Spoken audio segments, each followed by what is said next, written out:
পুলিশদের ঘৃণা করবে সাধারণ মানুষ, বিবেক সম্পন্ন বুদ্ধিজীবীরাও। আপনারা সবাই ভুলে যাবেন AK-47 মতো মারাত্মক অস্ত্র পাওয়া গিয়েছিল আসামিদের কাছে। যদি জনগণের কাছে ধরা পড়ে ওই আসামিরা গণপিটুনিতে মারা যেত, আপনারাই বলতেন ভালো হয়েছে, পুলিশের কাছে গেলে ছাড়া পেয়ে যেত। একটা কথা মনে রাখবেন, পুলিশ কখনো আসামি ছাড়ে না। আসামি ছাড়ার অধিকার শুধুমাত্র বিচার বিভাগের।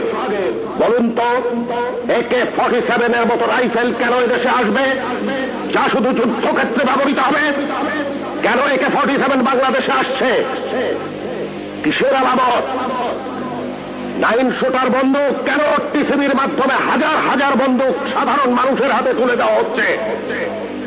কেন? কে জবাব দেবে? এই 9